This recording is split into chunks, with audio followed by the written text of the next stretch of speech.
This is the American Nightmare, Cody Rhodes, and you are listening to Potsy and Tino on the Potsy and Tino Show.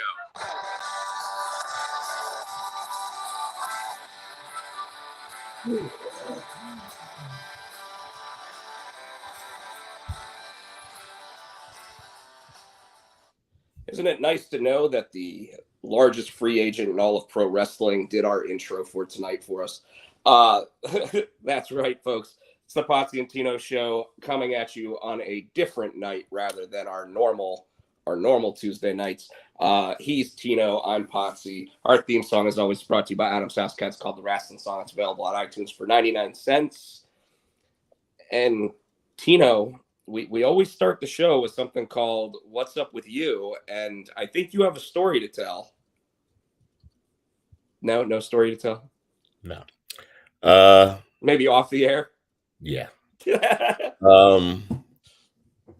Had a good weekend. Had something family go down Tuesday night. That's why we weren't able to do the show. Other than that, I've been working. I don't have any gigs coming up this week. Next Saturday, not this Saturday, but next Saturday, I'll be back in Hickory. Nicole, it's weird. It's weird because Nicole, because she's a teacher, so she's able to sign me up in Wake County because I have a lot of different. Like I got a couple of, like Holly Springs High School wants me to do a dance, and Apex Middle wants me to do a dance. So I got to sign up through the county.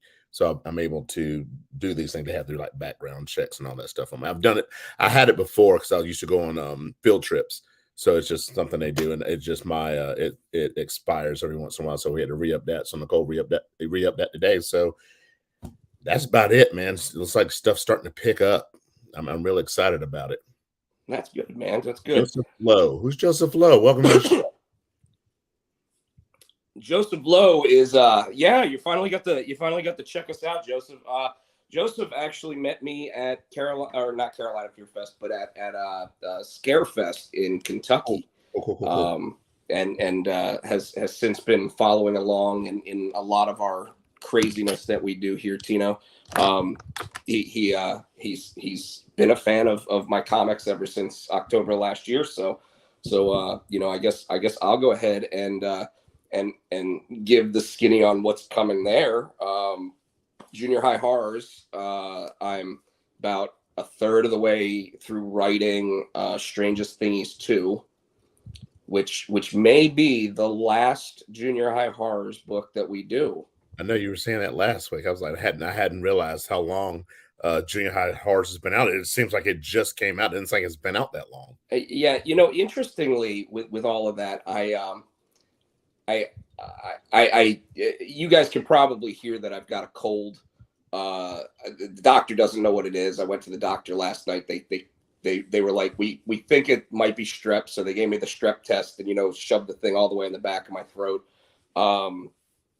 And it wasn't strep, but I've got like a viral infection. And this is why Tino isn't actually here tonight. That's right. And now I actually have in my right eye, I've got pink eye. And interestingly enough, it's viral pink eye. It's not the normal pink eye. How does that work? I've never heard of viral pink eye. So it basically means that chances are, while I was sleeping and drooling on my pillowcase, the virus that's in my throat ended up somehow figuring out its way into my eye socket. Yeah. I thought maybe you farted in a pillowcase and went to sleep. I don't know. No. See, that would give you bacterial. Got it. Which means they'd be able to treat it. But instead, I'm basically using regular allergy-based eye drops to sit here and try to make this go away. And it was doctor recommended, but I'll tell you, not only does it sting like a motherfucker, but like right after putting it in my eye goes from being pink eye to red eye. Yeah, I bet. Yeah, those drops are no joke. Yeah, it has not been a fun experience. Like, and here's what's even worse, Tino. So I've been sick since like last Friday. Okay, and like it started hitting me right around like 4:00 in the evening on Friday, and I had late shift at my job, so I was going to be there till 8:00. Mm. And it felt exactly like it did when I had COVID. Oh. Exactly like it did. Okay. Like I had the fever, I had the chills, I had where the arms didn't want to lift, sore throat, runny nose, like all the same symptoms. So of course, that day I got my 6 free COVID tests in the mail. It was something that you could actually sign up for if you didn't know. Yeah, we haven't. We did it. Yeah, so I got my 6 COVID tests in the mail. So I took one. Don't have COVID. Like it popped up negative. So I'm like, okay, great. So I don't have COVID. So what is it? Go to the doctor last night. Why'd you wait till last night, or is that the first time they can get you in? No, it wasn't even that. It was just like, I was sitting there going, okay, if it's just like a sinus infection or whatever, it'll work itself out in about a week, right? Well, at 6 days, I'm sitting there going, it's still not gone. I should probably go to the doctor. And yesterday, actually, the reason why I finally went to the doctor wasn't even because of the sore throat or anything. It was because of the pink eye. Because I was like, at least they'll be able to give me antibiotics for my pink eye. But they can't even give me antibiotics for my pink eye because it's viral pink eye and not bacterial pink eye. So that's terrible. So I'm gonna apologize for coughing and sniffling and all that tonight. I just felt like there was a lot going on in the wrestling world, especially last night, especially today. Lots of stuff got mentioned, lots of stuff got talked about. So I wanted to make sure that we talked about it. But then on top of Junior High Horrors, Eric and I obviously been working on that. We're actually going to start working on a new book that involves pro wrestling. So I'm actually hoping to have the first issue ready to go with wherever we're going to try to get it published before WrestleCade, so that I can actually try to talk to the guys at WrestleCade about getting a table at the show to sell the comic book. King Spot won't do it? Not that Keen Spot won't do it. Keen Spot's been great. They'll basically publish anything that I produce. But like at this point, Keen Spot's even told me, hey, why don't you see if some of these bigger publishers will actually start picking up your stuff? Because if they do, it means all your older stuff will sell even better and your newer stuff will sell. And like if they ever turn anything down, we're going to publish it anyway. So you might as well send it up to like Image or whatever and see who will actually pick the books up. So of course, I thought that was a good idea. And it's funny because my contract basically gives Keen Spot first right to refusal on the stories, but basically I guess it's last right to refusal if I do that. But my working relationship with Keen Spot's been good for 30 years almost, so it might as well sit there and see if I can get stuff picked up by other places. But yeah, it's a science fiction pro wrestling story, so it's pretty funny. I've got to get it written, but it's like it's all up here already, which is good. Other than that, and being sick, not really a lot going on over here either. I guess I could go ahead and say I haven't had an alcoholic beverage in 10 days. That's awesome. Cool. Yeah, and in fact, I guess the other part of that is that since I had COVID, which I think was just over a month ago, I've now lost 18 pounds. Wow. Yeah. So I'm back down to fitting in XL t-shirts. Nice. Yeah. See, so yeah. That's starting to, and this is going to be, remember the last time I went on like a serious diet and Nicole all of a sudden saw my Facebook and she goes, Rob's got abs. we're going to try to get me. Yeah. Your wife actually said that on the Facebook post. I don't remember that. No. It was all smoke and mirrors. But I don't remember that. Having abs or her saying that? Both. fair enough. But this time, like I was officially down to 222 today. So from my heaviest to being like 240, I was down to 222. I'll probably be up a little bit from that tomorrow, just because I haven't really done any exercise today or anything. But exercising? Yeah, I get the treadmill right here. So like I walk at least, I don't know, half a mile to a mile a day, like just to keep stuff going, and then if I really feel like it, I'll watch a TV show and just sit there and like keep walking the entire time. So I might walk 3 miles on those days, you know. That's cool. Yeah, it's getting me active again, which is good. However, right now I haven't been doing a lot of walking because you know how you feel when you feel sick. You're like I'm just gonna lay on the couch today. Yeah. So, but I've been drinking a lot of water, been drinking a lot of tea. Haven't been drinking a lot of soda. This is my first soda in like 5 days. And the reason why is because, you know, like the carbonation and everything on your throat when you've got a sore throat is terrible. So I don't want to deal with that. What's going on, Dave? We've got Scrimshank in the audience, David Ward. We're just talking about what's up with us right now, and we're getting ready to talk about all the big time wrestling news over the past week. So if you're interested, by all means, stick around and join in the conversation in the chat. We got a lot to talk about. And Tino, if you want, we can go ahead and get started on that stuff. Yeah, let's do it. So where do you want to start? Because we didn't do a show on Tuesday like we normally do, so we didn't get to talk about last week's Dynamite or anything. Mm-hmm. And then obviously we had Dynamite last night. So I say we just kind of jumble all the Dynamites together. Okay. And go with that.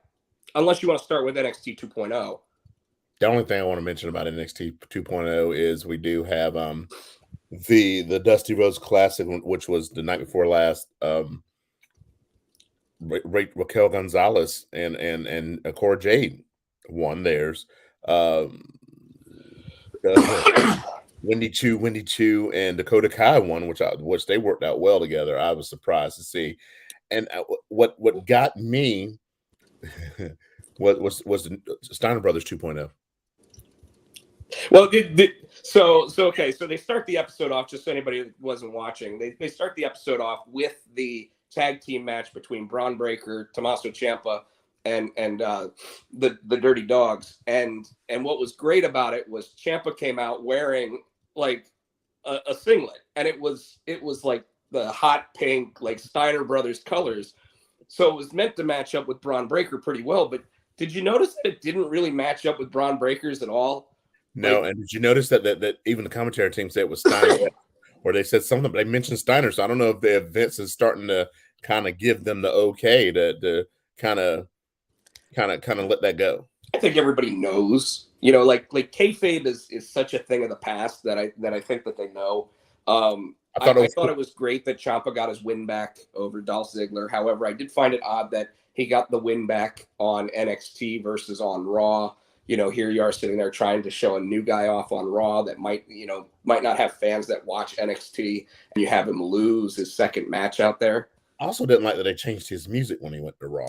Yeah, that's Vince, but you know, like let's be real. The scary heavy metal music doesn't exactly work in the PG era. That's working on 2.0 though. On NXT though.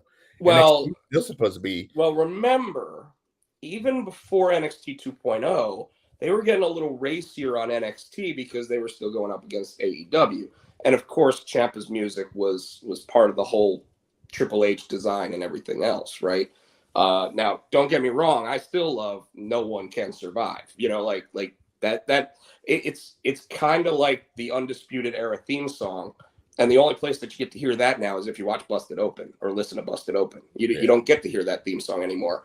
And you don't even get to hear it in the AEW, even though I bet if Adam Cole were to ask to buy it off of Vince would probably sell it to him because they're never going to use that theme song again. No. You know, like it's not like Roderick Strong's ever going to be able to use that music by himself. And I like the when Ciampa and Breaker sat on the apron, and they did the Ciampa thing with this clapping, and then they started doing the barking thing. It was just cool. That whole thing was just cool. Yeah, Ciampa was definitely giving him the rub. You know, like you know that he. I mean, if you saw when he lost to Dolph Ziggler on NXT a couple weeks ago, he actually gave the little speech at the end, and he said I told myself I'm never going to do this, but like the moment's just here, and I feel like I have to, and I love you guys, and just remember, we are, and of course the crowd yells, we are NXT. Yeah. And you know that he's on his way out of NXT, and I think that you're going to see a full transition of him out of NXT at WrestleMania. He might not be on WrestleMania, but he'll be on Raw going forward officially, the night after. And don't be surprised to see him versus like Finn Balor for the U.S. title. I was about to say we got Finn Balor's new champ, and we'll talk about that because we had a lot happen on Monday Night Raw this week that kind of felt out of place to me. But still didn't mean that it was a bad Monday Night Raw. We'd had obviously bad Monday Night Raws all the way up until like January, and then all of a sudden Raw started getting better. Sorry. Hey, Dave, appreciate that. Saying that he hopes I feel better. We will talk about Revolution, obviously, as we talk about AEW, because there's definitely some good matches coming up on that. But yeah, I absolutely love the Breaker Ciampa stuff. I also like the fact that we got another match with LA Knight and Grayson Waller. LA Knight, I mean, like, he just controls that performance center or whatever they call it now, the wrestling center or whatever it is, the Capitol Wrestling Center. He just owns it. Like he's a rock. He's main roster ready already. Although the one thing I don't like is him sitting there going, yeah. That's his gimmick. Let me talk to you. That's his catchphrase. Stone Cold had what? He's got, yeah, let me talk to you. And that's not an insult. That's a fact of life. Those are all, like I said, those catchphrases came over with him from Eli Drake. Oh, of course they did. I'm glad that Vince at least let him keep those.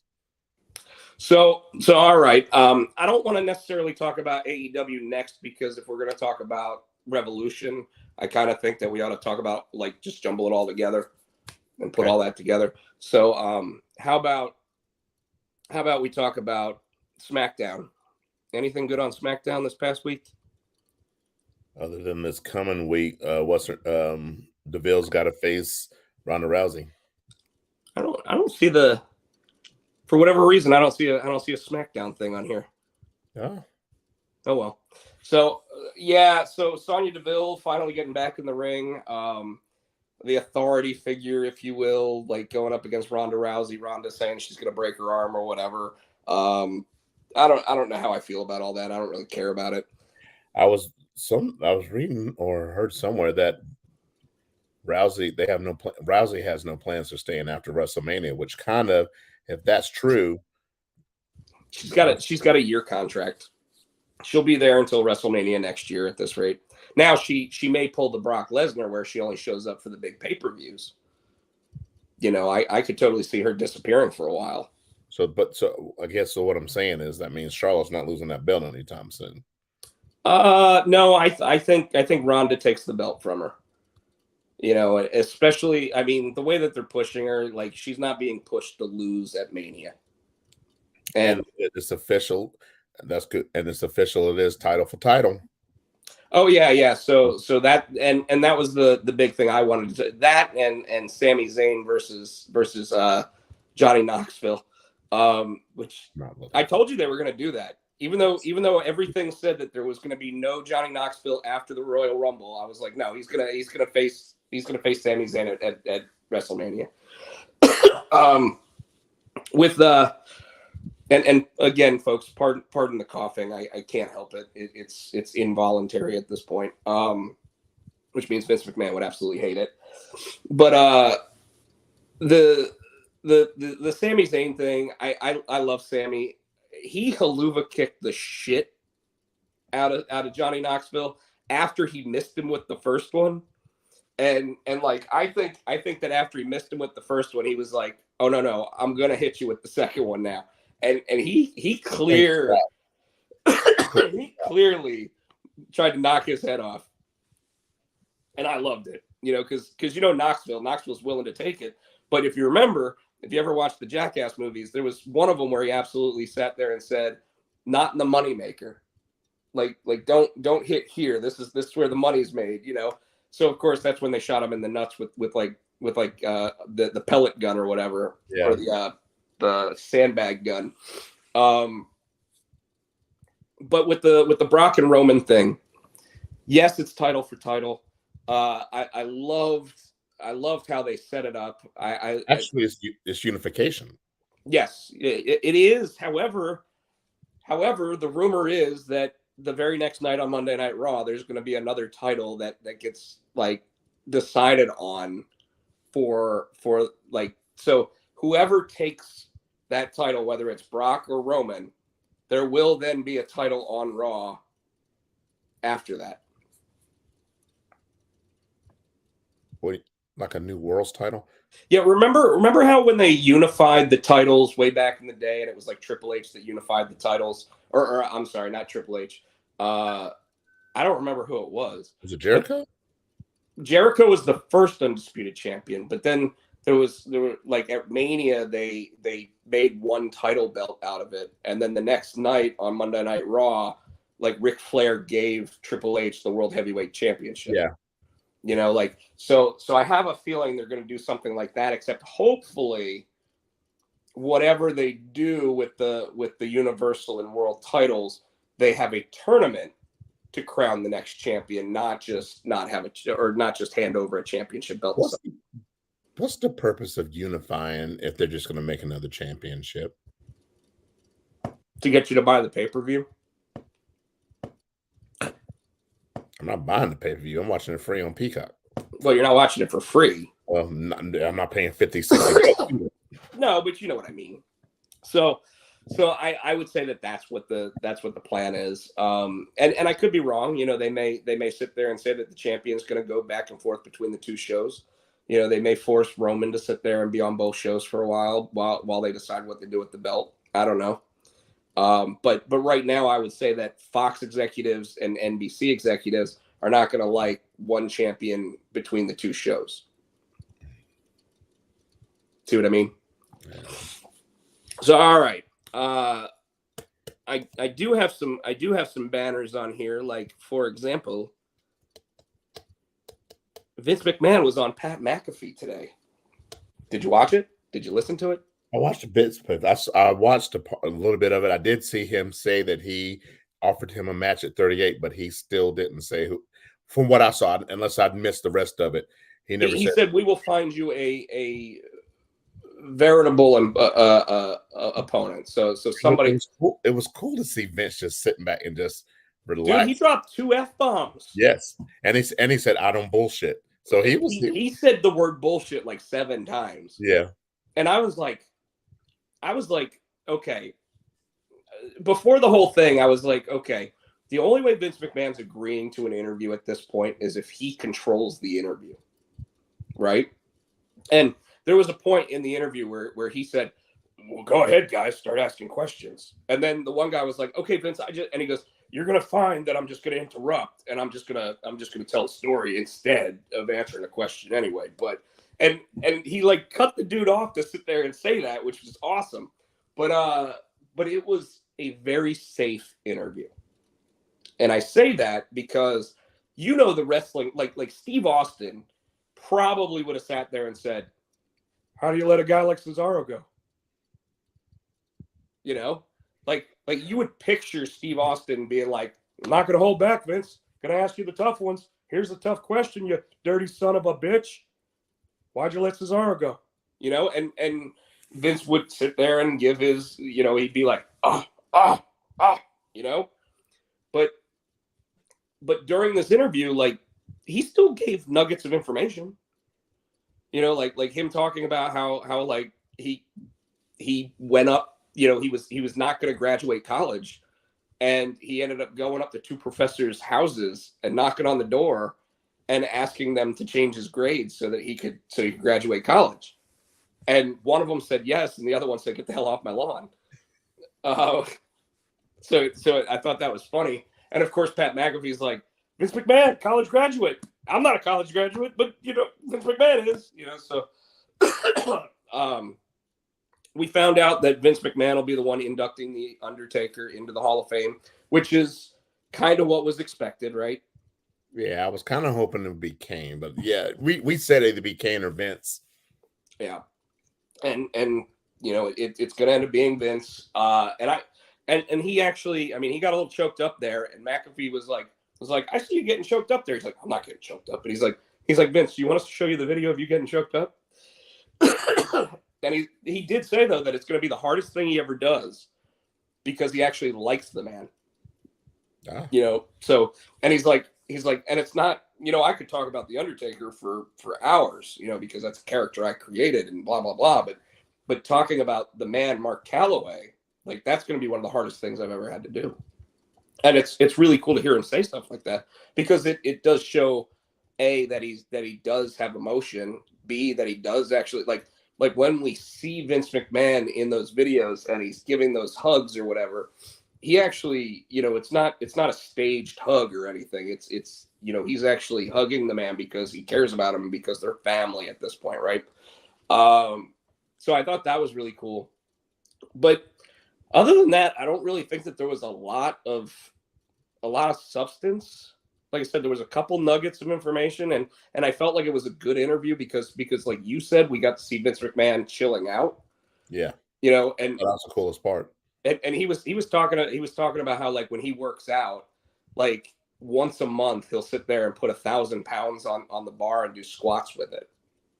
Holy fuck! And McAfee's like that's not true, right? And he goes, no, it's absolutely true. He's like it's 11 bars on each side, so it's 1,000 pounds. And McAfee's like, you're full of shit, right? And he's like, no, I do it once a month. And he's like, I don't do it all the time because, you know, like I'd hurt myself, but you know, at least once a month I go out there and I squat with 1,000 pounds, and it's like, holy shit, you know, like that dude at 76 years old. And that was another thing that I thought was funny was they kept bringing up how he's 76 years old, and he's like, no, I'm not. And they're like, well, the internet says that you're 76, Vince. So, so I thought that was really funny.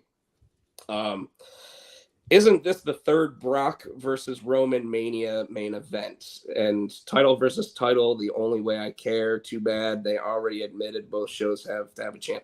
And Dave, so with the both shows have to have a champ, like I said, that's what's going around the internet. Doesn't necessarily mean that that's what's going on in Vince's head, because as we all heard, you know, everybody was saying Vince McMahon versus Pat McAfee at WrestleMania.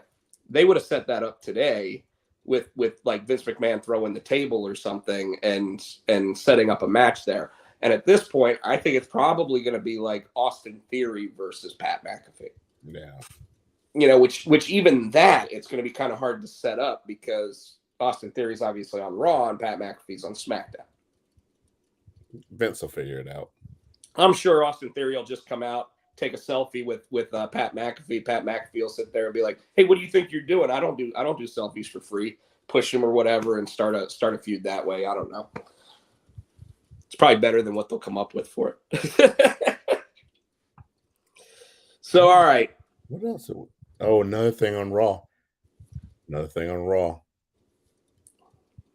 I think you called it because you said there weren't that many people that would be able to do it. Edge went out there, and it's like, who's going to take my challenge? And here comes the organs, and it's AJ Styles. Now, what I don't get is why Edge turned heel. Edge, yeah, snap, dude. He looked like the old guy that sits there and goes, "You can't take my gold." He looks like Skeletor. His face is skeletal. He's like Skeletor. Yeah, his. I mean, it's because he lost all that weight. Still, but I mean, but his face looks rough. Like if he lost the beard, I'd be afraid of what it looks like under there. Yeah, he doesn't look good at all. He looks like Ghost Rider. Yeah, you know, like even with the hair all crazy and shit. But yeah. So I was going to talk about this last, but we can we could talk about it right now. Like the idea of Edge versus AJ Styles. We were already talking that this is one of those matches that like is a dream match. It is a match that we've wanted to see for 15 years. However, we did want to see it 15 years ago. Will they put on a marvelous match? Absolutely. If I had to guess, I would say that it goes on first night 1 or first night 2. Like I really do look at this being one of those matches where it's going to go on super like first match of the night. I mean, it has the possibility of being the second to last match of the night on both days. But you already know that Ronda versus Charlotte's night 1 and Brock versus Roman's night 2. So those obviously are the last matches. I would say that your Edge versus AJ should be the second to last match if you were actually going like seriousness on the card. But I have a feeling that it's going to be first match of probably. I would almost say it'd be first match of night 1. Like that would get the crowd hyped for 2 days. You know, although I would rather it be the first match of night 2 because then it's technically the match after the first main event. You know, but as we saw 2 heel turns on Monday night, and this one was done so out of the blue. You know, because I think we would have all been satisfied and excited for babyface in this match. But now it's interesting because AJ spent the last year as a heel, and he's just recently turned babyface again. Mm-hmm. And now you've got Edge sitting there and just snapping, right? I'm like, the fuck? And like to the point where he's almost crying. And it's interesting because it's like when Seth Rollins was going up against Edge was like, you don't want me to go there. And for whatever reason, he never went there with Seth. but first night with AJ, and he just right out of the park.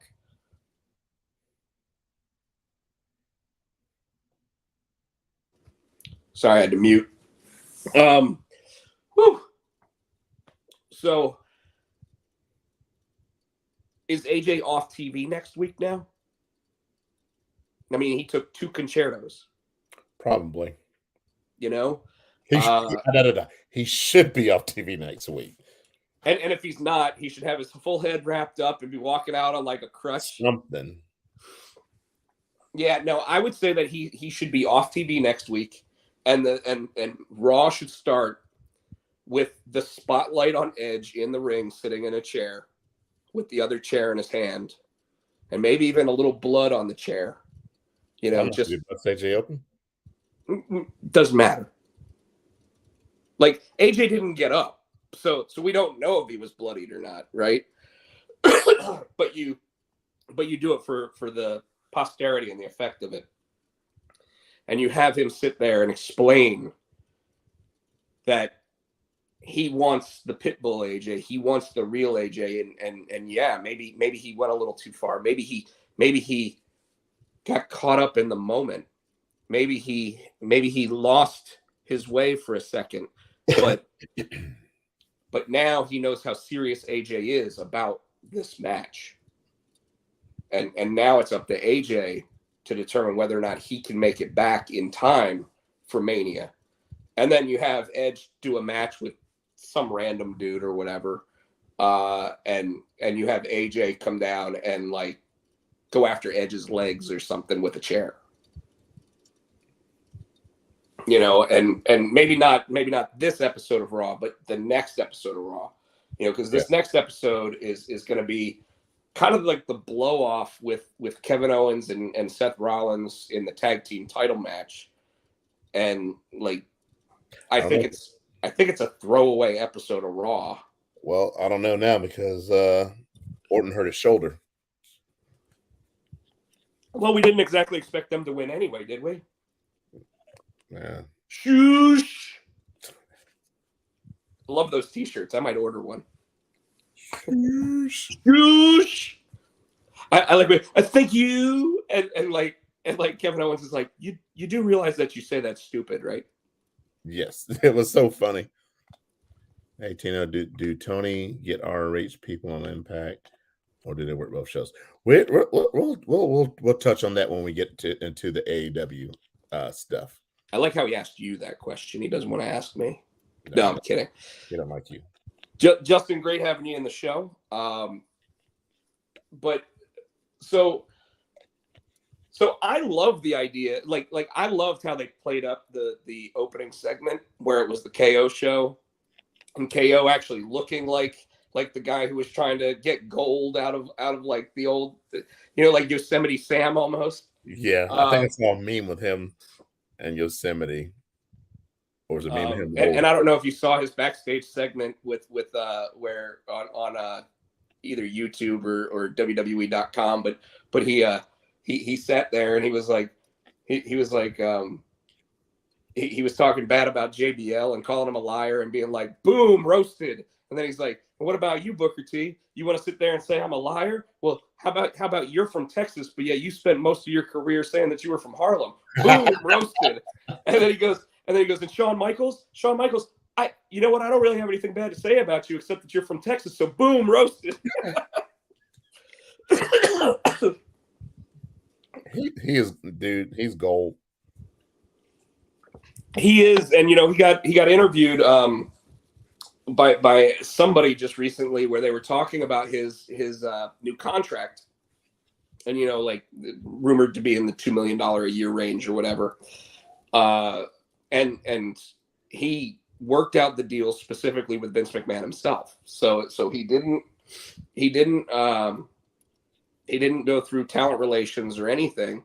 He sat down at a table with Vince, and Vince said, "This is what we're willing to offer you. What do you think?" And he said that works for me. I like what I do here. I like my job. I like what I'm doing. I'm still having fun. So yeah, sign me up. So they went ahead and they signed the deal. Sami Zayn, kind of the same thing from what I've heard. I don't know if he actually got to talk to Vince or not, but I would assume he did. You think he went to Vince? I think Kevin has more of a Vince relationship than a Sami Zayn. Well, remember, they're best friends. So if I had to guess, like one of them went into the room first, got the deal that they wanted, and then said, "Okay, Sammy, it's your turn." Like I left you with 6 more minutes. Vince told me I had 10. I used 4 of them. You got 6 minutes to work out your deal. Nice. Like I could picture something like that happening between those guys. Justin said he asked me because you don't watch Impact. That's a good answer. That's a good reasoning behind that, Justin. You're absolutely right. I do not watch Impact. I have watched Impact. If I do, I watch it on Twitch. But I have not watched it recently. And I know that the show's actually been getting good. I'll be watching it when we get off here. I already spend way too much time watching pro wrestling. You guys know that. And I've actually been enjoying NXT 2.0 because if there was a show that I was going to get rid of in my weekly watching, it would be that, because I need my hook, my hook on Fridays. I need my hook. And apparently he only wrestles on Fridays. So he hasn't been on the past couple of Fridays. I haven't seen him. No, but they keep every commercial for Rampage is just showing Hook. It's like the Hook show. It is the Hook show. It hooks you. Like that's what that show's for. Wow. I know it was bad, but that's what it is. Women's stuff on Raw. I'm about done with it. Yeah. Really isn't appealing to me at all. The fact that Kevin Owens and Seth Rollins, they lost their match, didn't? No, they won. They won the match. They won the match. I think that was right. He stunned him, and then he stomped him. That's right. Just to make it look like they're going to win the titles next week, and obviously they won't. Which will send Kevin Owens on a tirade on Texas. And if I had to guess, I've been thinking about this a lot, and I think what they're gonna do to try to say who his opponent is at WrestleMania, they're gonna remember when Jericho went through all the different legends, and then he had to face all the legends at WrestleMania. I have a feeling that what they're gonna do to lead up to like Kevin Owens is gonna come out and he's gonna say that he's ready for his opponent to come out, and you'll have JBL come out, and he'll drive down in the limo. And it'll be like, that's right, Kevin, I'm ready to come out of retirement to face you and blah, and then stunner. And then Kevin Owens is like, yeah, right, I'm not going to face that old guy. I'm not going to face him. And then all of a sudden Booker T, can you dig it, sucker? And then he comes down and stunner. And Booker T's out. And then Shawn Michaels Okay, maybe not Shawn Michaels, but then finally the glass shatters and you just see the stomping coming down to the ring. Like I almost figure that it's not actually going to be a real wrestling match at this point, but it's going to be a moment. A stunner fest. Well, exactly. Like, because I could picture like the other guys getting up and Austin giving them a beer and then stunning each of them, you know. But like if and I've already said it, if they haven't signed Stone Cold to do this match or whatever they're gonna do with this moment, right? They haven't done that. The only other guy that it can be at this point is The Undertaker. And I don't know if he's ready to go. But it's not going to be a match. Mm. It's going to be he's going to come down. He'll walk across the top rope. He'll sit there and hit him with old school. He'll hit him with a tombstone. He'll hit him with a choke slam, and then he'll just put the hands down on him 1, 2, 3, kind of like he did John Cena or Last Ride. I want to see him hit all his moves. But I mean, sure. Yeah, But you know, if he just hits the tombstone pile driver on Kevin Owens, the match is over. You know, so like kick him in the stomach, and you know, give him an old Texas salute, and then tombstone pile drive him 1, 2, 3, and the match is over. You know, like I could see that happening. Anybody else from Texas, I don't really care. Like if Booker T come, like that's why I kind of think that what they're going to do is have all these guys come down and start hitting their finishing moves on Kevin Owens, and then Stone Cold come down and hit him with the stunner and be like, "That's how you do a stunner, son." What? And then hit everybody else with stunners. And that would be the way to do it, if you ask me. So all right. Do we want to talk Tony Khan news first, or do we want to talk AEW Dynamite news? Let's get Tony Khan, because I think that blew me out of the water, because I think you said you didn't think he was going to do this, because I remember I said I think he's going to buy your RH, and you said you didn't think so. So I thought Cody Rhodes was going to be in the running for this one. Mm-hmm. And I think a lot of people did, and I actually think that there's still a good possibility that Cody Rhodes ends up in ROH as like the managing partner of it. And what I can say about it is this. This is the biggest news in pro wrestling since the start of AEW, and probably the biggest news in pro wrestling since it's AEW starting, obviously, is as big news as WWE buying WCW, right? So this is as close as we get to that. This is one of those libraries of video that Vince seriously wanted. Because I mean, we're talking early AJ Styles, we're talking early CM Punk, we're talking early Bryan Danielson, early Samoa Joe, early Adam Cole, early Kyle O'Reilly, early everybody, right? Like this is where everybody came from. And now Tony owns all of it. Like thousands of hours of video. And I was looking on a Facebook page, and somebody had mentioned that they were worried that Tony really has his hands full with AEW, and now he's got ROH. They're worried that something will fall through the cracks. Which what you just said is very interesting to me. If Tony has Cody Rhodes, his Triple H, running ROH, then I think Cody still has the mind for it. So here's the question that really comes up. When you bought ROH, you bought it from Sinclair Broadcasting. Sinclair Broadcasting obviously owns 150 networks around the country. Or I don't know the exact number, but they own a lot of networks around the country. In that, does he still have an ROH TV contract? Because why wouldn't he start taking his developmental talent and start developing them under the Ring of Honor name? Right? You mean all the Dark and Elevation guys going to ROH? Yeah. And it's also, did he sign a deal, or is he signing a deal with HBO Max?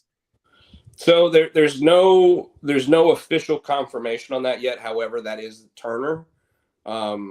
at least based on what I've been seeing, where all the HBO Max shows end up on TV. Like they all seem to end up on TBS and TNT.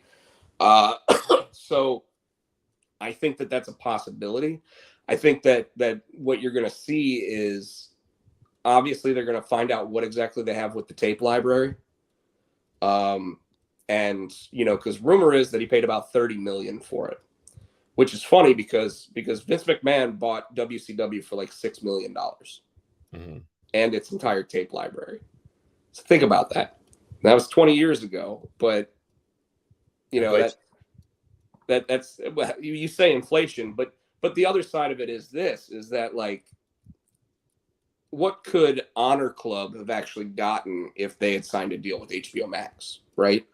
Like, would they have gotten $100 million over 5 years? Would they have gotten, like they wouldn't have gotten $1 billion like Vince got for the WWE network, right?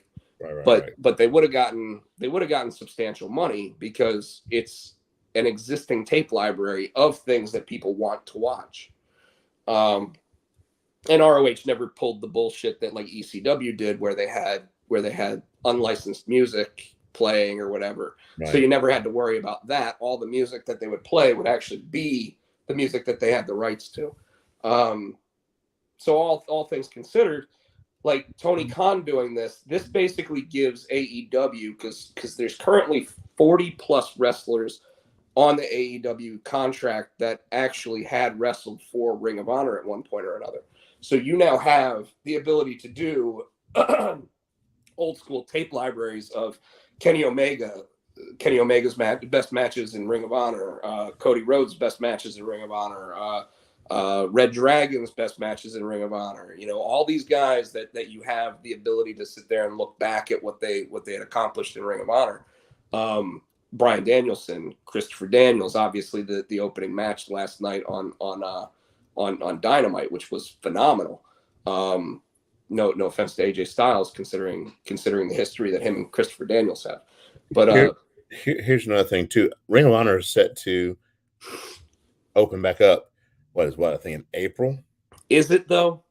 Well, they can open back up, and Justin's saying that half the roster is while most, and I don't think it's half the roster. I don't know more over an Impact consists of who is it? It's PCO, Kenny King, Matt Taven, Maria and her husband, the Canellises, and Jonathan Grayson is over there. Now that he owns Ring of Honor, he could possibly bring them over to AEW, because he does have a lot of ROH guys already in AEW. But having said that, yes, they could come back and start another show. He could have Ring of Honor and he could have AEW. He could, but I think Tony Khan does have his hands full. And I'm not saying that Cody Rhodes is going to be the guy to sit there and start up Ring of Honor again. I think that when we thought like we may get a Ring of Honor show, like a pay-per-view, because they were going to do the Super Card of Honor or whatever in April, like we could still get that. But at the same time, I think that after that happens, everything that may have been scheduled is off the boards, because it's a new owner. If he doesn't like the scheduling, or he doesn't like having wrestlers not under contract or anything like that, like it's not gonna be the same, and it's not gonna be what Tony Khan wants to do, right? Tony Khan right now is all in with AEW. So Ring of Honor is no more. So he just bought it. He just has their library, and then that's it. There's no more Ring of Honor. I'm not saying that. I'm saying that he probably has to devise a plan of exactly what he wants to do with it. And I think that's the right thing to do. I don't think jumping right in and saying, hey, we're going to do Super Card of Honor in April with all these guys that aren't under contract. Like, I don't think that's going to be the case. I think that like I said, I think what he's going to end up doing, based on production value and everything else, he's going to look at the possibility of, maybe it will be Cody Rhodes. Maybe it'll be Kenny Omega that sits there and runs Ring of Honor. It'll be interesting to see what exactly they do with it. But Tony's got to have somebody that he trusts running it, the same way that Vince has to have somebody that he trusts running NXT, because if you want to take a guy from Ring of Honor and move him over to AEW, if you're doing it as a developmental possibly, then you have to have them being prepared to be on AEW television. You know what I mean? Yeah. So it's interesting because it's, and I loved how Tony was like, there is no Shane. This is just me. But, you know, there is the possibility that Shane McMahon could get hired to run Ring of Honor. Oh, you know, like there is no Shane, but maybe there is. But I don't think so. I think that what you'll see is, if they're actually planning to use Ring of Honor as a brand, that you see them. So that'll be his NXT. Maybe it depends, because he's not going to sit there and say that Ring of Honor, with all its history, is a bigger brand than AEW, because AEW is his baby, right? So he's not going to do that. So it's interesting, and it's tough to say. And obviously, the only person that actually knows what Tony Khan wants to do with it is Tony Khan. But And the most interesting thing about this deal, by the way, Tino, is that Tony Khan, under the entity of Tony Khan, bought Ring of Honor. It's not co-owned by his dad. Oh. So Shahid Khan, who is the financier behind AEW, right, is not in control of this tape library, the assets, the production equipment, or anything. It's all owned by Tony Khan. Got it. Okay. So that's very interesting to me, because obviously Tony's in charge of AEW, but maybe it's an escape plan. Maybe it's hey, Dad doesn't like what's going on, so we're gonna just go ahead and dump his money, and now I'm using my money, and we're gonna be Ring of Honor now. Granted, I don't see that, but it could happen. So on AEW Dynamite last week, and I want to go to last week specifically because MJF cut one of the biggest babyface promos. Cut one of the biggest babyface promos that you will ever hear somebody cut, and was still being booed, specifically because nobody could tell if it was real or not. He started getting cheered. He had a few cheers in that. He did. It's because it's because people like him, but you know, like he had everybody, and you know, like me being the skeptic, like what I wanted to say if we had done our Tuesday show would have been, and you know, this is obviously, I already saw what happened last night, but I want to say that, like, I was thinking this the entire time. In fact, I think I put it on Twitter, that if MJF really is the diabolical heel that we know he is, CM Punk will offer him a way out of the match, out of the dog collar match, and MJF will call him on trying to quit, and it would have been diabolical, because he'd have been like, Max, I'm going to give you the opportunity to get out of this match. If you want this match to be off, this match is off. And have him sit there and go, what are you trying to say, CM Punk? You trying to say that you don't think I can beat you?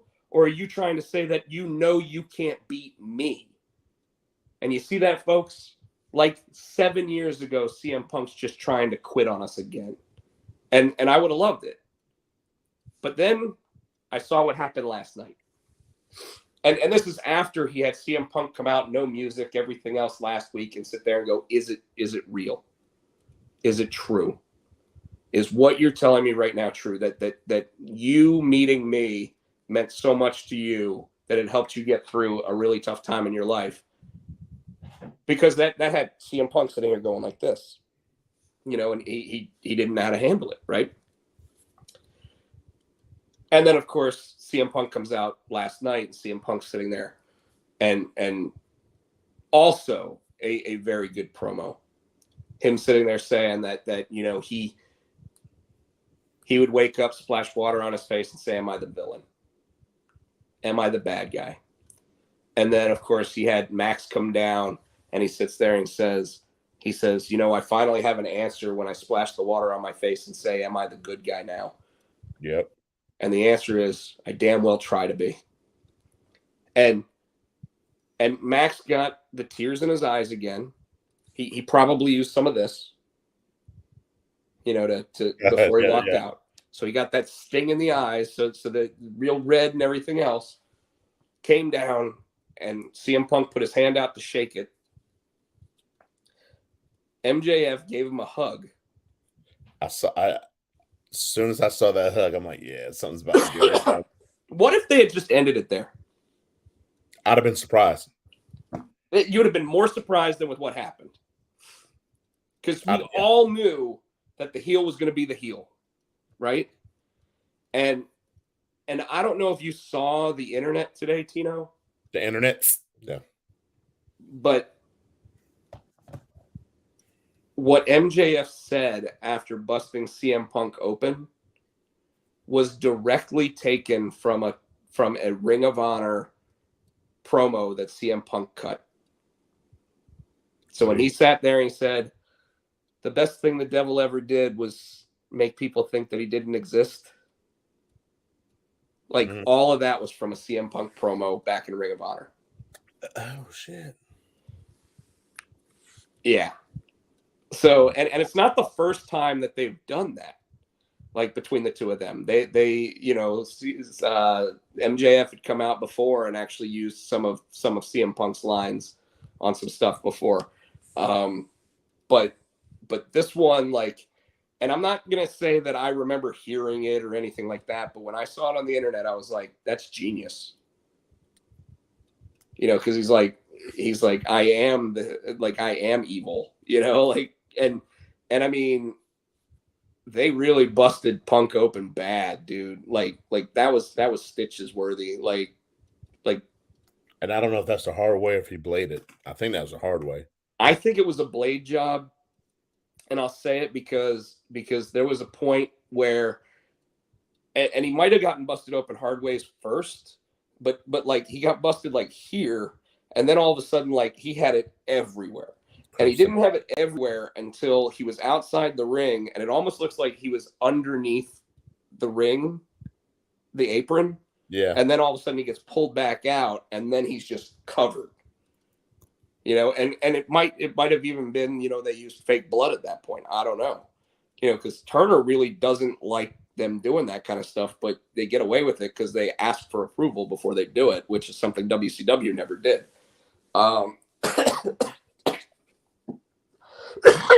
Pardon me. I was surprised nobody came out to help him. Well, they did, but it was, and the interesting one was Sammy Guevara coming out to help. But at the very, very end, but at the beginning, and I thought it was interesting that FTR came out of nowhere and blocked the entranceway as the security guard started coming down. Yeah, well, and see, that's just it. Like the security guard stuff, because if you remember, last night there was only one tunnel. Normally, AEW has two tunnels, so there was only one place to come out. The end. What's that? I didn't notice that till the end. When they started coming out at one tunnel, I'm like, "Where's the other tunnel?" That whole night, I didn't notice that until the very end when they were all coming out of the one tunnel. And so very interesting with all of that. Now they were in Daly's place, so why didn't they have the two tunnels? Because they weren't outside. Because if you remember, the first thing that Tony was talking about when he was in the ring was when this place didn't have any fans and we were doing it in the parking lot. Yes. Okay. Yeah. So some big things from last night, and obviously we've got Revolution coming up, so we can go ahead and run down some of the card. I'm not going to run down the entire card because some of it just doesn't matter to me. But Jericho versus Eddie Kingston, who you got?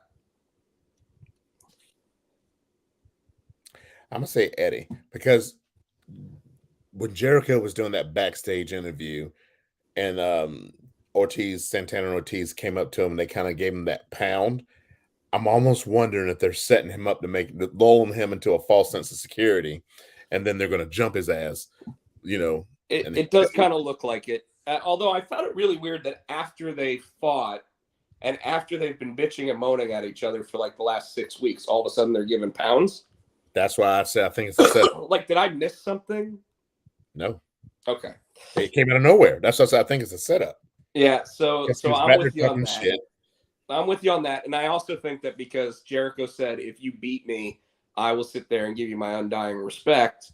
But if you lose, and it was basically a really bad heel promo from Jericho. I wasn't too impressed by it. What I don't get all of a sudden, and this we're going to the women's match. I'm sorry, I skipped ahead.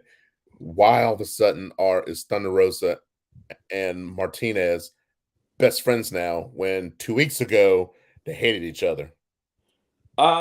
Because they gained respect for each other in the Lights Out match. Okay. No. At the end of the match, Martinez went to shake her hand, and Brit Baker and what's her face sat there and jumped her. Okay. There we go. So now they're now they've put their feud behind them so they can go up against the others. Speaking of which, Thunderosa versus Brit Baker. Thunderosa. See, I don't think so, and I think the reason why in this case, unfortunately, because I think Thunderosa's ready, and I think that it's time to take the belt off of Brit. But who got the victory on Wednesday night? Did Thunderosa pin Brit? Thunderosa pinned her. When's the pay-per-view? Sunday. Okay, yeah, 50-50 booking. Fuck.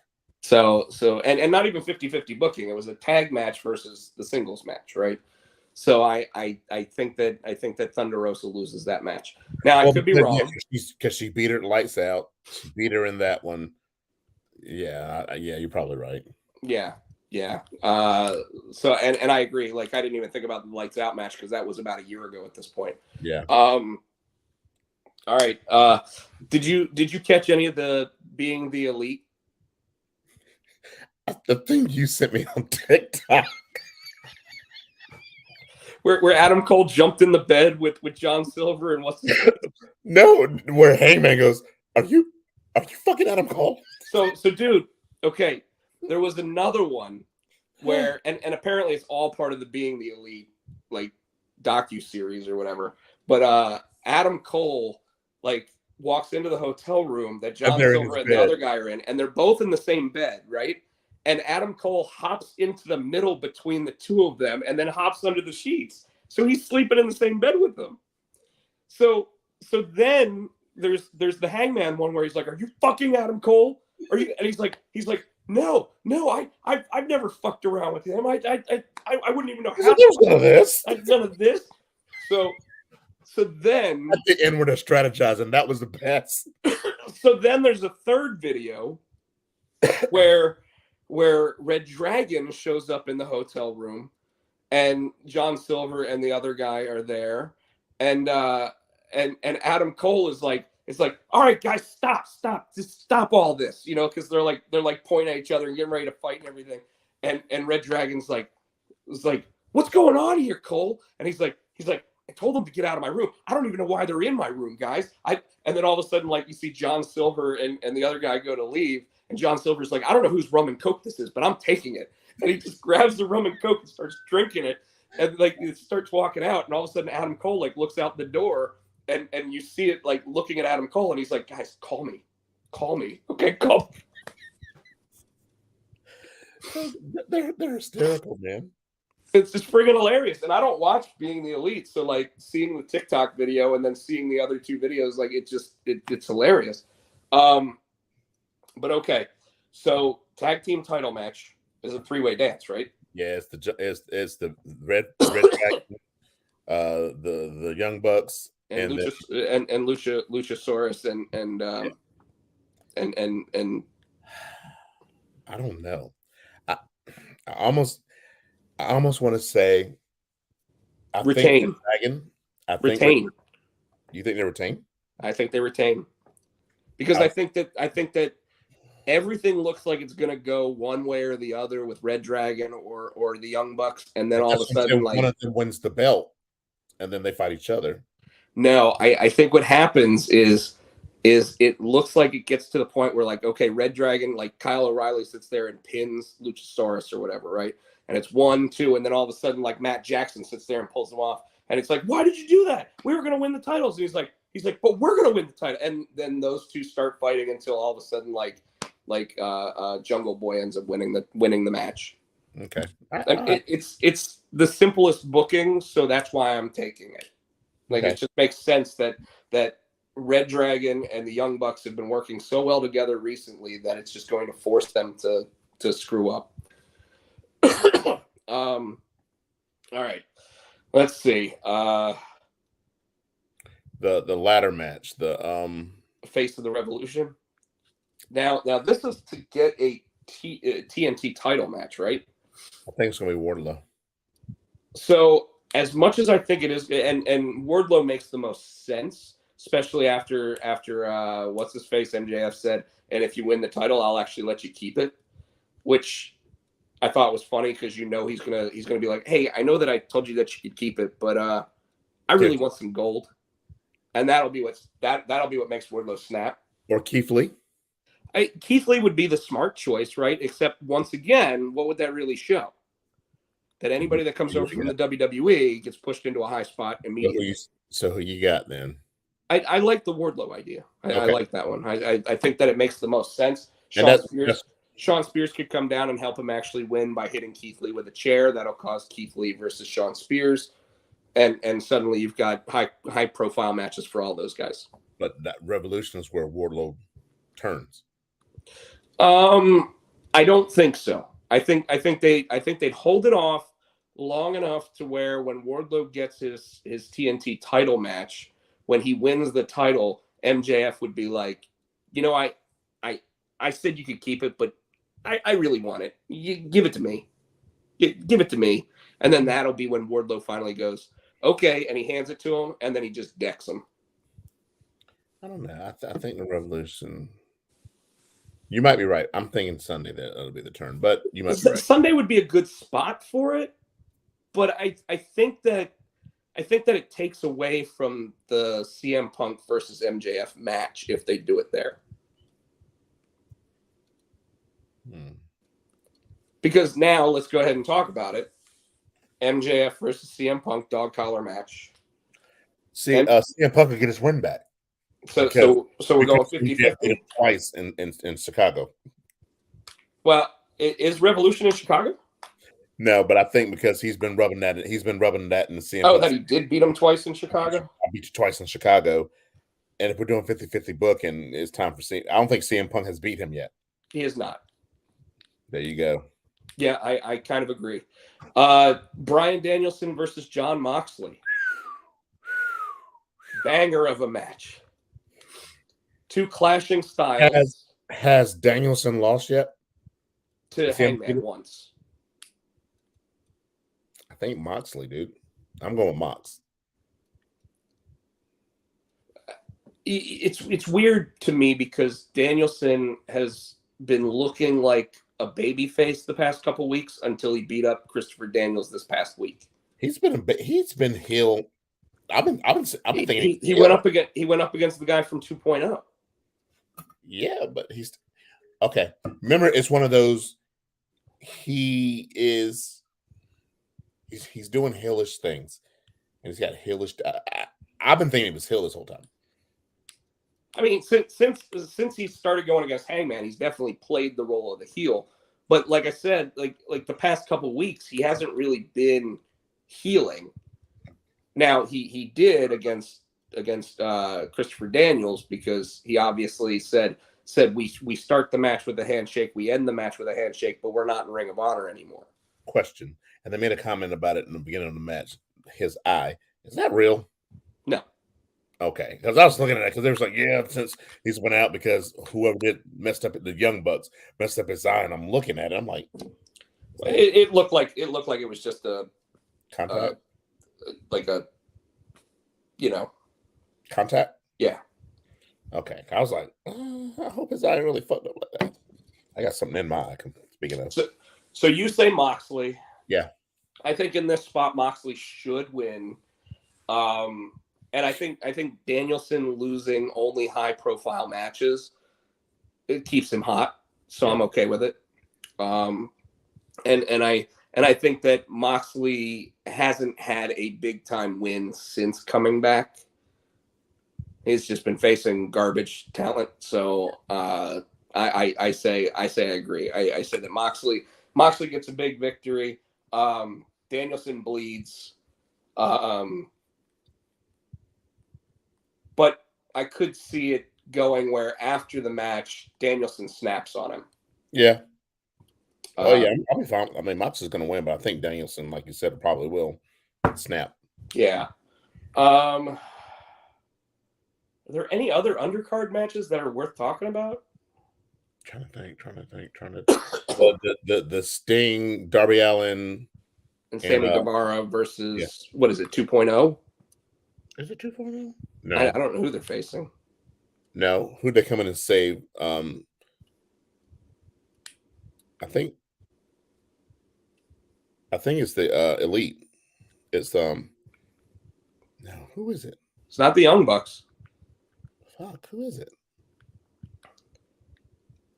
Well, let's be honest. That's going to be Sting, Darby Allin, and Sammy that win that match. Who they're fucking fighting? Yeah, it doesn't matter. Yeah. It's probably the caster and. Yeah, I think that's right, and I think it's the Hardy, the HFO, somebody. Oh, that's right. It's Andrade, Hardy, and somebody else. And one of the private party dudes. Gotcha. Yeah, that's right. Yeah, so it's obviously going to be Darby, Sting, and Sammy. Other than that, that's the opening match. What was the other opening match? Hook, and bowling shirt. Oh, bowling shirt. Well, we know who's going to win that. Yeah. All right. So, and then of course we have the main event: Hangman Adam Page versus Bebe Adam Cole. Adam Cole is undefeated. And I think that's what they're going to offer. I think Page is going to keep it. Either way, either one of those, either Adam wins that belt, Kenny's coming back, and that's who's facing. Now, I would like to see the Hangman against Kenny because of the long storyline they had now for that belt. But right now, Cole is in charge. Well, not really in charge of the Elite. You know what I'm saying? And so I could see him having a feud with when Kenny comes back. Like, the fuck's going on? I'm going with Hangman. Either one of them's got a feud with Kenny coming. So the booker in me wants to sit there and say, what's the best way to build our brand? Right? Okay, and I see where you're going, Adam Cole, but then we go back to Keith Lee winning the titles, a WWE guy coming in and getting our top belt. I agree with you. And logically, the best bet would be Adam Cole. It would, wouldn't it? But I got a feeling they're going to try to keep Hangman strong, and they're going to keep it on Hangman. Well,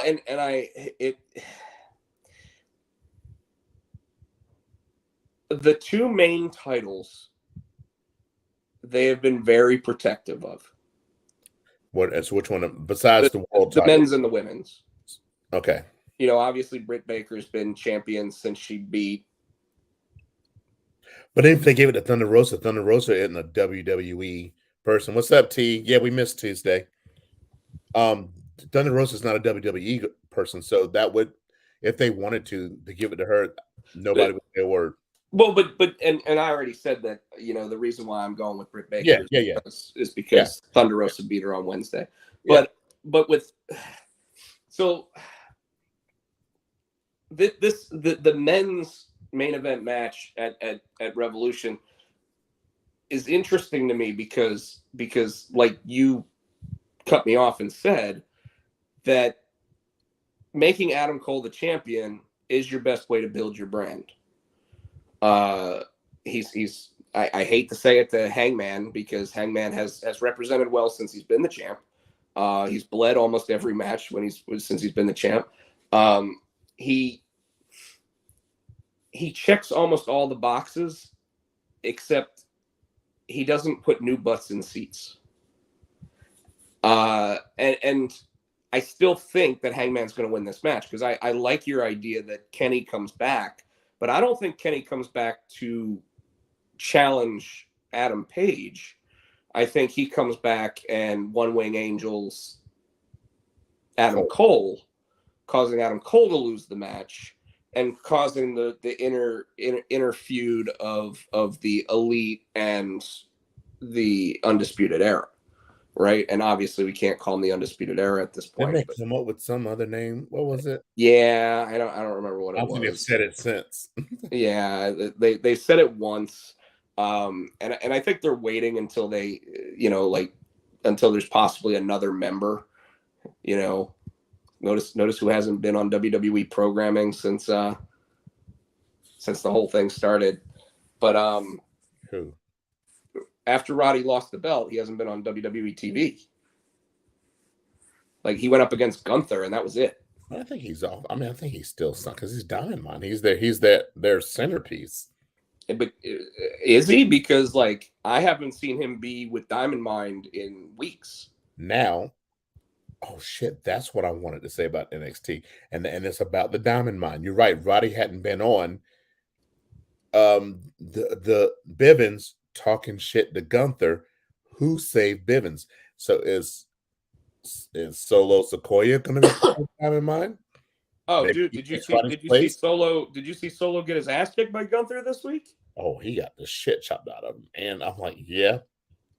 So I don't know if he's going to be in Diamond Mine or not, but he definitely wanted to. He definitely got what was coming to him from Gunther.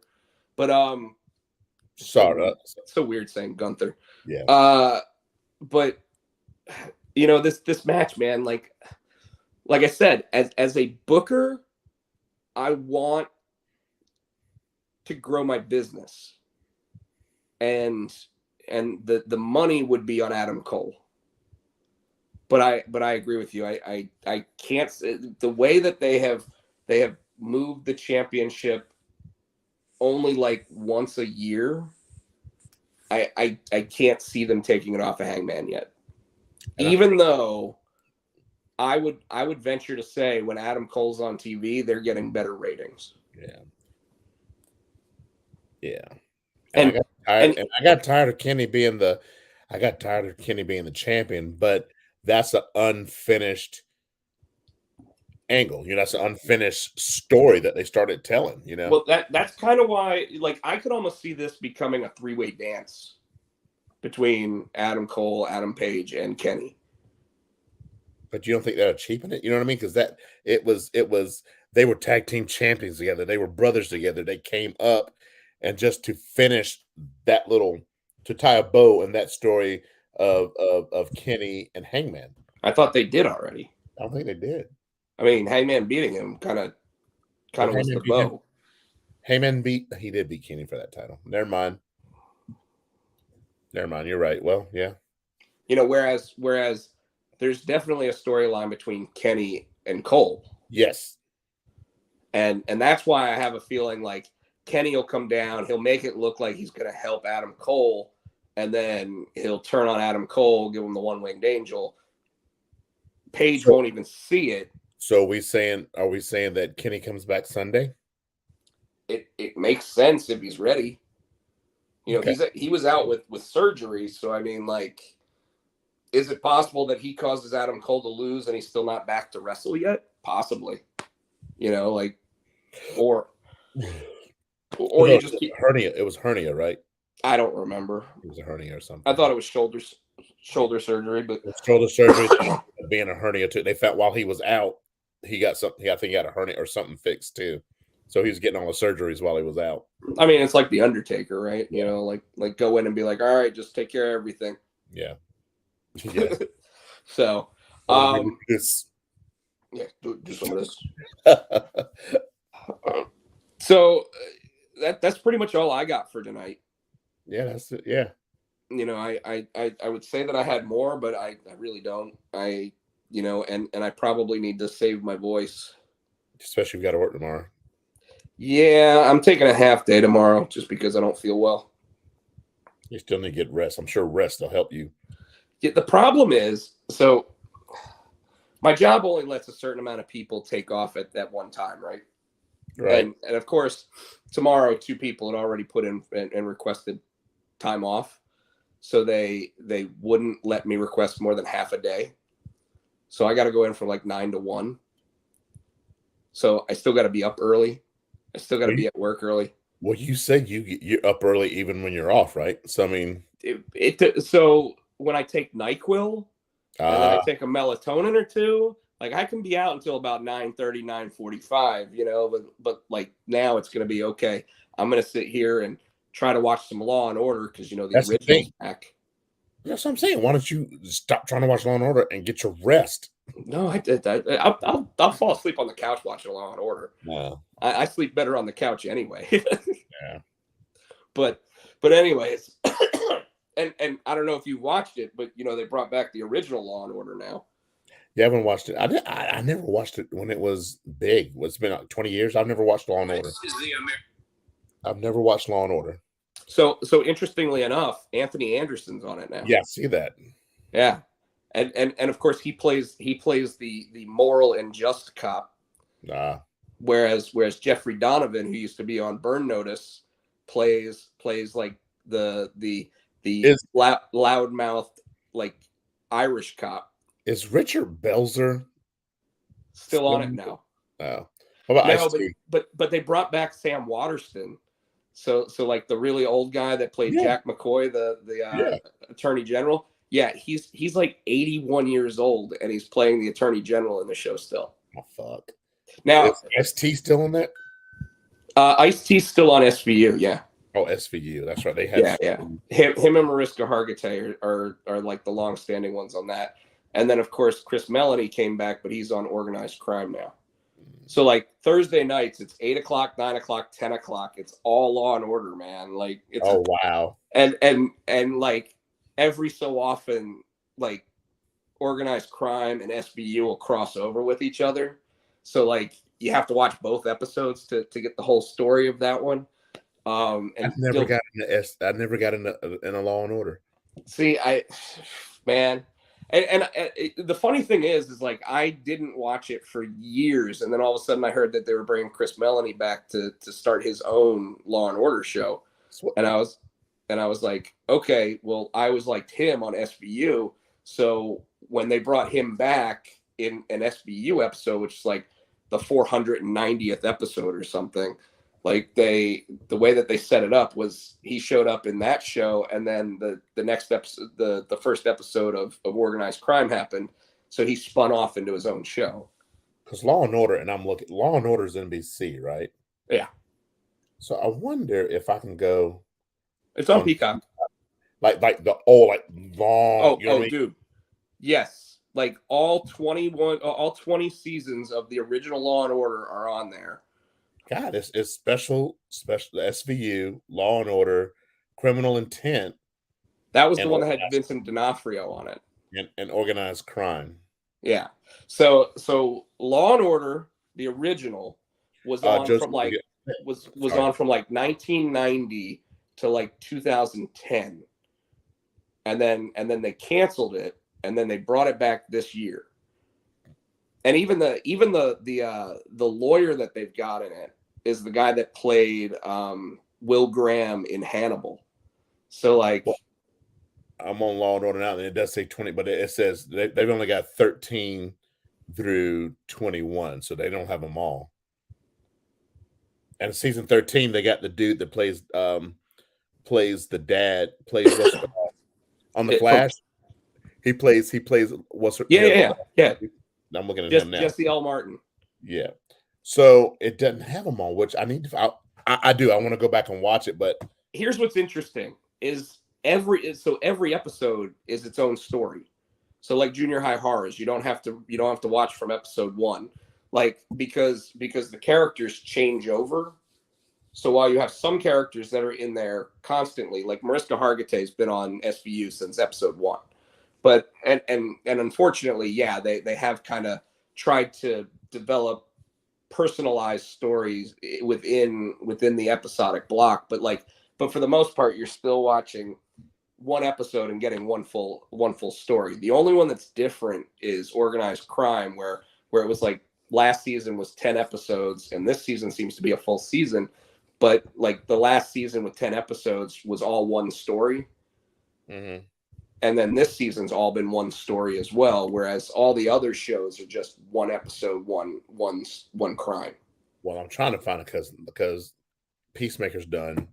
I'm trying to look for new shows to watch. So interestingly enough, you know what starts tomorrow? When's The Boys come back? The Boys, please. Not exactly, but not exactly not. And Invincible. I want that to come back too. Hold on. So The Boys Diabolical starts tomorrow. What is that? It's a cartoon with the characters from The Boys. It's side stories that happen around the world of The Boys. Okay, I might check that out. Oh, and it's on Amazon, so I'm gonna check it out. And Invincible? Picard season 2 started today. I didn't watch season 1. Well, it's all on Paramount, so you can watch the whole first season. And it, you know, obviously, if you like Star Trek: The Next Generation, it's Jean-Luc Picard. And the second season starts with a story with Q from Next Generation, so that'll be fun. So that started. Moon Knight starts soon. What's that? It's Disney Plus's new Marvel series. Okay. Well, who's? See, I don't recognize that name. Who is Moon Knight? So he's basically a Marvel version of Batman, but he's schizophrenic. I'm definitely watching that. and he's played by Oscar Isaac. So yeah, Ethan Hawke plays the bad guy in that one. So that's coming.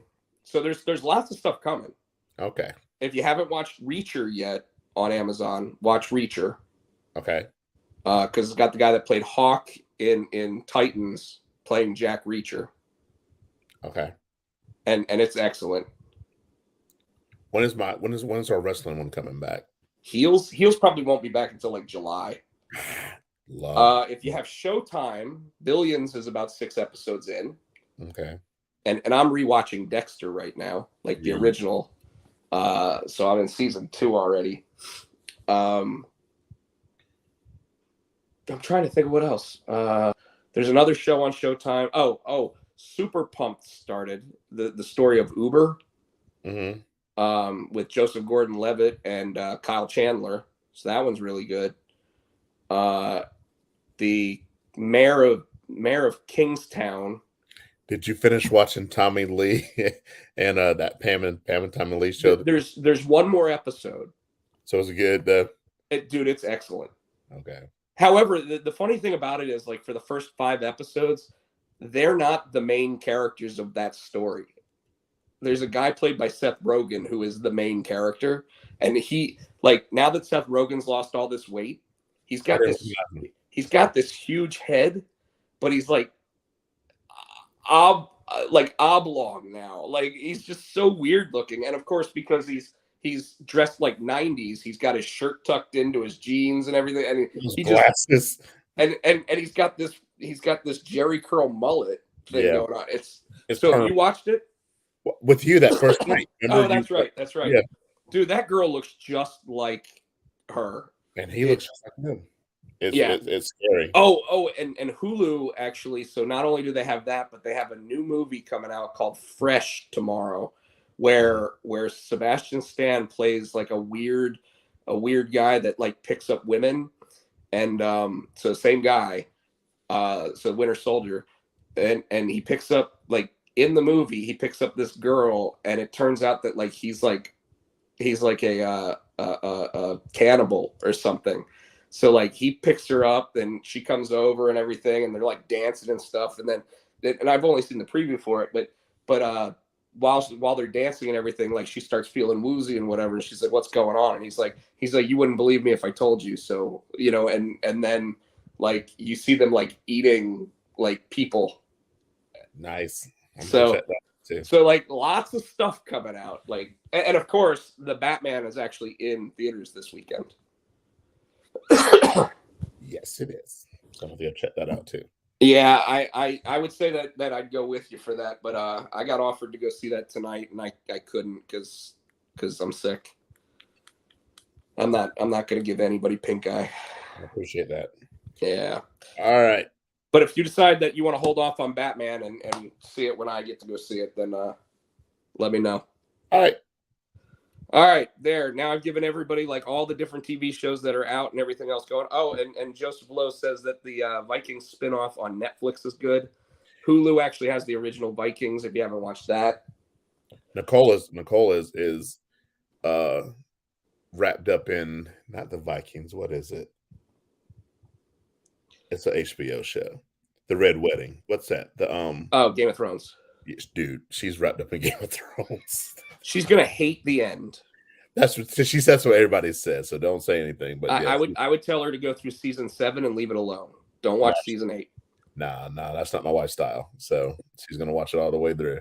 And she goes, you should be watching this. I tried. So we'll start watching shows, and so she had been like on the second or third episode of the first season. I'm like, oh, I want to watch this. You always want to watch what I watch it. I'm like, fine, fuck it, I won't watch it. Now she's into it. Oh, you should be watching this show. I'm like, you know what? Fuck you. You told me. So I might go back and watch it later. All right, let's go ahead and give a thank you to Justin, David, Joseph, Terrence, everybody else that joined us in the show tonight. On the special edition. Yeah, the special Thursday night edition. We will try to be back Tuesday night next week. Tino, go ahead and take us out. And if you still got that jungle rot, I'll be right here again. So you'll probably be there then. Until next week, folks, you can check him out on the Twitter. He is what are you? Potcheck. At Potcheck. I am HoodieFan91 on the Insta. He is Rob Potcheck. I am SC Tino on awesome. On the TikTok, he is Rob Potsy Potcheck. You can check us out every week right here on the YouTube. We want to say thank you to Adam's House Cats. They gave us our theme song, the wrestling song. You can check that out on iTunes for 99 cents. Tino writes us a new one. 99. And as always, you know, I'm still thinking I feel the effects of the fucking hot ones too, by the way. But until next time, folks, till Tuesday, the Macho Man is always thinking. Ooh, yeah. Dig it.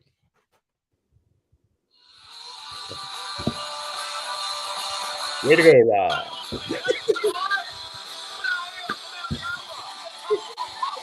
Thank you, everybody. Peace out. Good night.